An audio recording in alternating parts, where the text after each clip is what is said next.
Hey, what's up guys? It's your boy Simon the Filmman here with another story time. This is the story of how I met Malcolm Washington on the film set, The Piano Lesson, coming out in Netflix November 8th. So right after I had my whole moment where I failed to talk with John David Washington, I was on the bus and I told myself, okay, sick. Next person who's important, you're just gonna talk to them. Doesn't matter. We get off the bus and now it's lunchtime. Because for those who don't know, on a film set, you typically film for about 12 hours. And so the first 6 hours was on this plantation. Now this last 6 hours was at this factory set. And to make matters even worse, it's the last day of shooting. So if I'm gonna talk to anybody, I gotta do it now. I'm in the extras bus and we all get out and we're all headed to get some lunch or dinner. So we're all walking and it's muddy, it's all shit. I can't cuss, I forgot I can't cuss.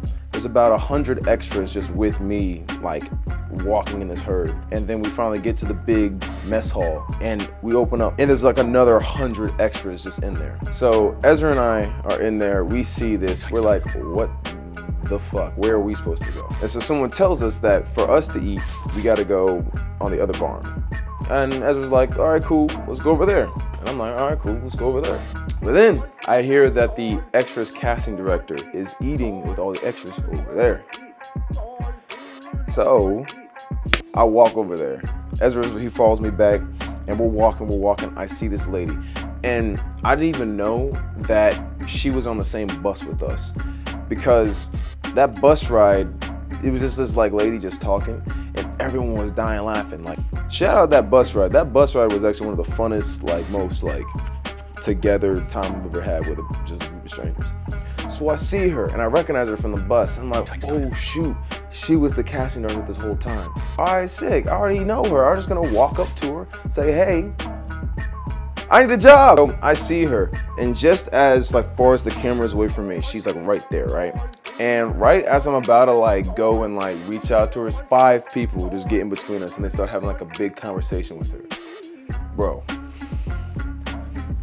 fucking pissed. I was so fucking pissed. They're talking, they're hooting, hollering, whatever the fuck they're talking about. So I was raised to say excuse me when there's like adults talking and stuff like that. And it's funny because like when you're a kid, you know, you always say excuse me, adults, this, that, and the third, and all that's always kind of like stop and talk to you. But like when you get older, you kind of forget about that because it's like now you're kind of like an adult. So it's kind of like you just gotta like wait. But like shout out fucking elementary school. You fucking came in clutch. 'Cause in that moment, I'll bust out my first grade tactics, bro.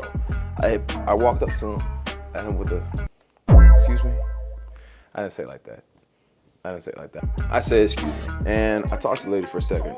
And I just told her straight up, I'm like, hey, how's it going? My name's Simon, we were just on the bus, having a great conversation talk with you. And I'm looking to move down to Atlanta soon. If, you know, can I get your contact to do extra background work?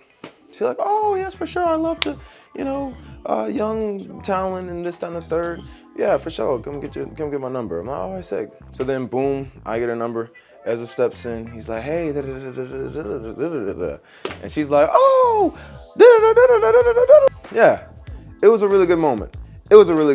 Now, like, getting that, like, interaction and, like, getting that gave me the momentum that I desperately needed. Boy! I wish I had that when I was talking with JD. Oh my gosh, man. I don't know where that fucking Simon was. That Simon was fucking taking a smoke break, nigga. Ezra and I, we walk into our mess hall, right? We walk in, there's about 50 crew members on this project. And I see this, I'm like, bro, I want 50 crew members on our fucking project, what the fuck? So we walk in, we grab the food.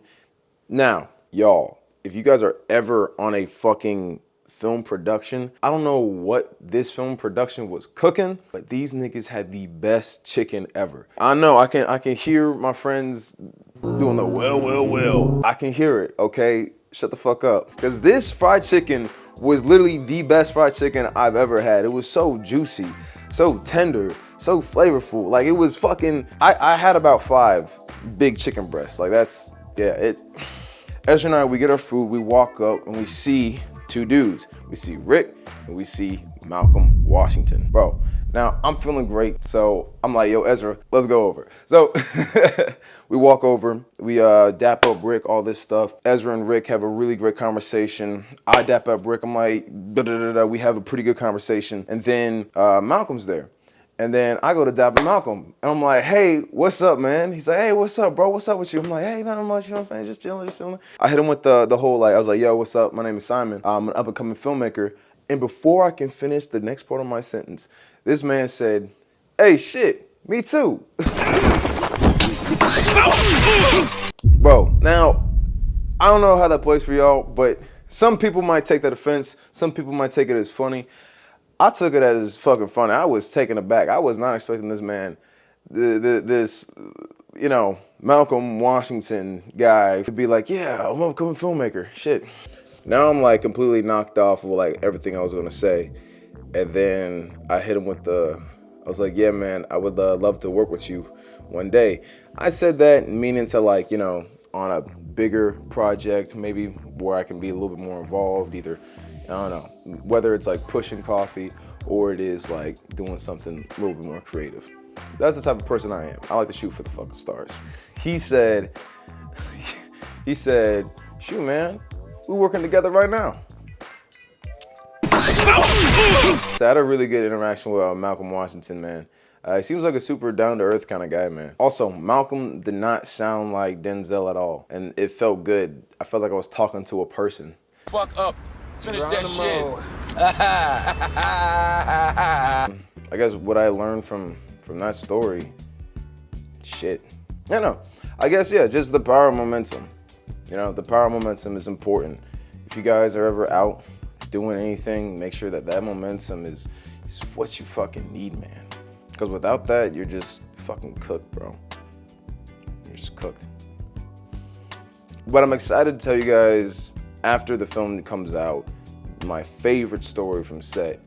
And that is the time that Ezra and I were, we actually got put to be the stand-ins for John David and Ray Fisher, and we were in the set, in the car, and direct Malcolm and everybody was like giving us direct. Yeah, that was a fucking, I can't wait to tell you guys that story.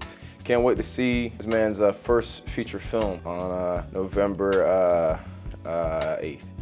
If you guys like, make sure you guys like, subscribe, and comment. Turn on the notifications so that when the next story drops, you guys can watch this one. If you guys are new to the channel, click the first one around there somewhere. Watch that one. That gives you guys some context. And yeah,